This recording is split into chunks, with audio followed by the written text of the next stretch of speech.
जय श्री राम मित्रों, आज हम काकभुसुंडी जी और कालिया नाग की कथा सुनेंगे।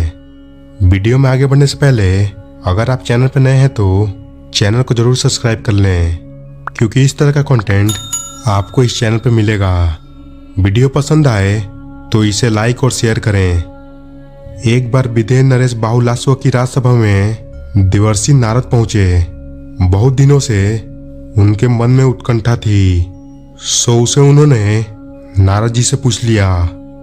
उन्होंने पूछा कि देव ऋषि, भगवान की चरण रज की महिमा अपार है।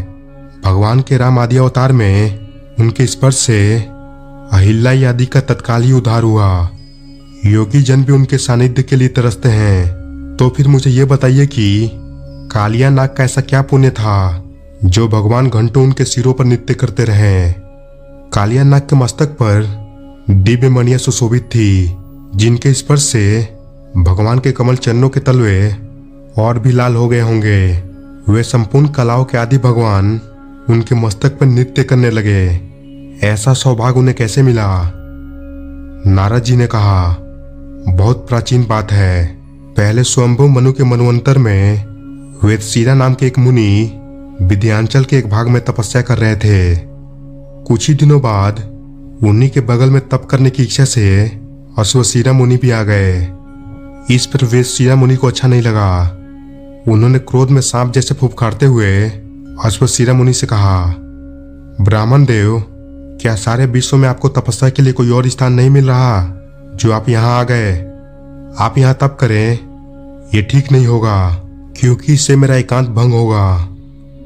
इस पर अश्वशिरा भी बिगड़ गए और कहने लगे, मुनि श्रेष्ठ, ये सारी भूमि भगवान विष्णु माधव की है और इसलिए इसका नाम भी माधवी है।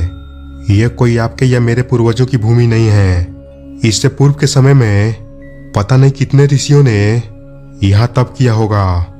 ये सब जानते हुए भी आप व्यर्थ ही सर्प की तरफ फुफकार रहे हैं। आपको तो सांप ही होकर रहना चाहिए। जाइए, आप सर्प हो जाइए और भगवान विष्णु के गरुड़ से आपका हमेशा भय होगा। क्रोधावेश में वेदशिरा मुनि कांपने लगे। इसी क्रोधावेश में उन्होंने अश्वशिरा मुनि से कहा, तुम तो मानो इसी दुर्भिप्राय से घूमते हुए यहाँ आए थे। छोटी छोटी बातों पर इतना क्रोध और तपोनाश का ये उद्यम, तुम्हारा यह व्यवहार तो कौवे जैसा है। इसलिए इस धरा पर तुम शब्द कोलाहल करने में कौवे जैसे हो। अतः जाओ, अब तुम कौवे जैसे ही हो जाओ। उच्च स्तर की आत्माएं होकर क्रोधावेश में अपना अपना मैं नाश करने में उन दोनों मुनियों की बुरी स्थिति देखकर दयालु भगवान वहां प्रकट हो गए। अपने सामने परमेश्वर को देखकर वे दोनों मुनि उनके चरणों में गिर गए। उन्हें अपनी भूल का भयंकर पछतावा हो रहा था। आंखों में ग्लानि के अश्रु थे।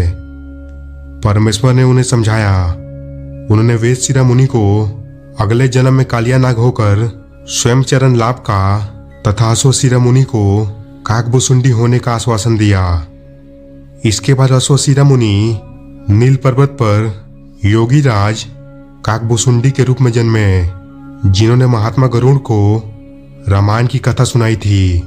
और वेदशिरा मुनि का उद्धार उन्होंने भगवान कृष्ण के रूप के अवतार में किया था। तो मित्रों, यह थी काकभुसुंडी जी और कालिया नाग की कथा। वीडियो पसंद आया हो तो चैनल को जरूर सब्सक्राइब करें। तो मिलते हैं एक नए वीडियो के साथ। तब तक जय श्री राम।